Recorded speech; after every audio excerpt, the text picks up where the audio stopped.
ஐயா, நான் முதல்ல வைக்கக்கூடிய கேள்வி என்னன்னு பாத்தீங்க அப்படின்னா, இப்ப இருந்த தேர்தல் முடிவுகள் அப்படிங்கிறது வந்து நாம களத்துல என்ன பார்த்தோமோ அதோடைய பிரதிபலிப்பாக இல்லை. அதாவது களத்துல நம்ம இந்த மாதிரி ஆதரவு பெருகாதுன்னு நமக்கு தோணவே இல்லை. களத்துல நம்ம இறங்கி பார்க்கும்போது கிராமத்து முதற்கொண்டு நாம் தமிழர் கட்சிக்கான ஆதரவு பெருசாக இருந்துச்சு. மக்கள் இந்த முறை வந்து வேட்பாளருக்கே கையில காசு கொடுத்து நீங்க எதாவது ஜெயிக்கணும்னு சொன்ன கூட்டம் கடந்த பரப்புரையில இல்லை, இந்த பரப்புரையில இருந்துச்சு. மக்களுடைய அன்பு, குடிக்கிறதுக்கு நீர் கேட்டா மோர் கொண்டு வந்து கொடுக்குற அளவுக்கு மக்களுடைய அன்பு நிறைய இருந்துச்சு. கிராமந்தோறும் நம்ம வேட்பாளர் கூட்டு போய் பார்த்துருந்தோம்.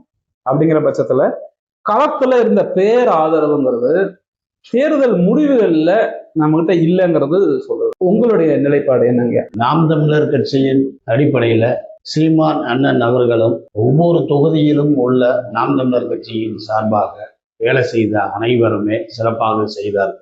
இதுல நம்ம குறை சொல்ல முடியாது. அனைவரும், நான் சார்ந்திருக்கிற பகுதி வந்து போடிநாயக்கனூர் சட்டமன்ற தொகுதி. இதை சார்ந்து போடிநாயக்கர் சட்டமன்ற தொகுதி முழுவதும் நாங்கள் பரப்புரையை மேற்கொண்டு செய்தோம். அப்படி செய்யும் பொழுது அனைவரும் நல்ல சிறப்பாக வேலை செய்தார்கள். அடிமட்ட வேலை அப்படின்னு சொல்றது, துண்டறிக்கை பரப்புரை, மக்களை சந்தித்து பேசுவது, அதே நேரத்தில் வேட்பாளர்களுடன் சென்று வேட்பாளர் அவர்களும் வந்து சிறப்பாக பணியாற்றினார். இந்த ஓட்டு சேகரிப்பு அவ்வளவு சிறப்பாக இருந்தது, வரவேற்பும் அவ்வளவு சிறப்பாக இருந்தது மக்கள் மத்தியில. ஆனா ஓட்டு போட்டதுக்கு பின் அந்த வரவேற்புக்கு உண்டான பலன் இல்லை, கண்ணுக்கு தெரியல. என்ன இப்படி ஆகி போச்சு அப்படிங்கிற ஒரு மனநிலைக்கு நாங்கள் அனைவரும் வந்து வந்ததுக்கு பின் ஒரு தெளிவு கிடைச்சது.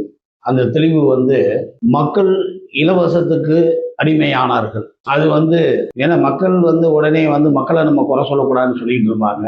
மக்களால் பார்த்து தேர்ந்தெடுக்கப்படக்கூடிய பதவி. அப்ப மக்கள் வந்து எந்த விதத்துல வந்து மனநிலையில இருக்காங்கங்கிறது முக்கியம்.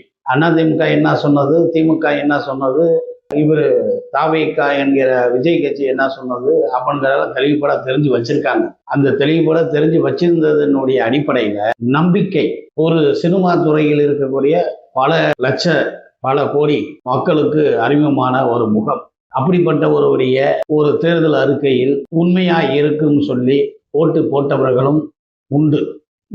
நேரத்தில் ஓட்டு பெட்டியினுடைய பாதிப்பும் இருக்கு. இவிஎம் மிஷின் பாதிப்புன்னு சொல்றீங்க? ஆமா. ஓட்டு போடுறோம்ல மிஷின், அந்த மிஷின் வந்து என்ன வேலை செய்யுதுன்னு எங்களுக்கே தெரிய மாட்டேங்குது. வெளிப்படைத்தன்மை இல்லைன்னு உணர்றீங்க.